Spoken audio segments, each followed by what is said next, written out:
sa mga NMAX user dyan na gusto mag-apply sa angkas. Ito gayahan nyo to si Paps. Isa to si Paps sa mga nakakanood ng ating video. At kahit dati na siyang angkas biker, medyo alam niya sa sarili niya na alanganin siya. Dahil nga medyo may kahirapan din talaga itong driving skills na to kapag hindi nyo kabisado yung motor ninyo at hindi nyo pa kabisado yung format. Pero dahil napagandaan ni Paps, lagi niya papanood yung ating mga video, kaya naman ito, binasic na lang niya. Ganito rin ang mangyayari sa inyo mga Paps kapag lagi nyo napapanood yung ating mga video. Tataas yung confident nyo at saka syempre magiging madali na sa inyo tong driving skills assessment na to at magiging angkas biker na rin kayo.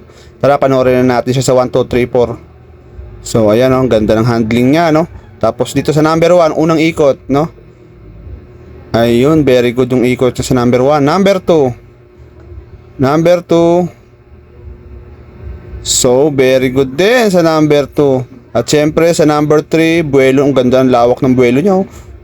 Grabe naman handling niya ni Paps. Magagaling na talaga. Grabe, ano?